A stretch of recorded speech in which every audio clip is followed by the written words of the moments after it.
रुपए किलो रहे, चावल 50 रुपए किलो रहे, उनको दुगना कर दिया जाए और उनका जितना लोन है ना वो माफ कर दिया जाए, है ना। तो अगर चावलों को दुगना कर दिया जाएगा तो हमारे देश में समझ गया तो बेटा भैया की बात सही है। अब मैं फिर इसको मेरे हिसाब से बिल्कुल बढ़िया समझा रहा हूँ। आप देखेंगे किसान आंदोलन में पंजाब और हरियाणा के किसान ही आते हैं। पूरे भारत में 2 जिले किसान आते हैं और आके आते नहीं है। भाई जी दर्द वापी है आपने दर्द का मतलब क्यों कि अपने पास एक तो जमीन कम है, आपने जमीन दिया मान लीजिए मेरे पिताजी ने 100 बीघा तो तुम्हें 2 भाई तो आपको 50 ही रहेगी। वहां पे जो किसान है उनके पास 100-500 बीघा से कम जमीन नहीं है। बात करना एक।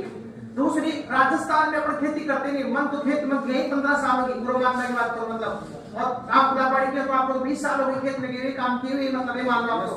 तो अगर बाजरा का भाव कतना ही बढ़ जाए कतना ही कम हो जाए अपना नुकसान से ठीक होना, लेकिन वहां पे जो सारा सिस्टम चल रहा है वो किस पे चल रहा है, खेती पर चल रहा है।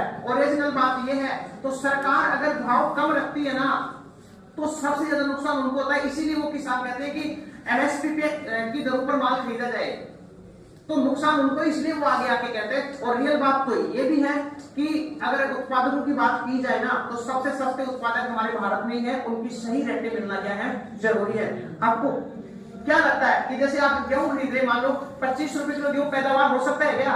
खर्चा वर्चा काट के लाओ तो नहीं होता है। चावल पैदा हो सकता है क्या? मूंगफली आप 60 रुपए केजी पैदा कर सकते हैं क्या? नहीं कर सकते। अभी दूध आप भारत में जैसे मान लो 50-60 रुपए लीटर बिक रहा है, बिक सकता है क्या? आ सकता है क्या? नहीं आ सकता। लेकिन अगर इसकी ओरिजिनल बातें करोगे ना तो आपकी डबल 100 रुपए लीटर से कम दूध होना ही नहीं चाहिए। ऐसी चीजें नहीं है, इसलिए आम जनता सरकार से मांग करती है ऐसे ऐसे होना चाहिए, लेकिन सरकार इनकी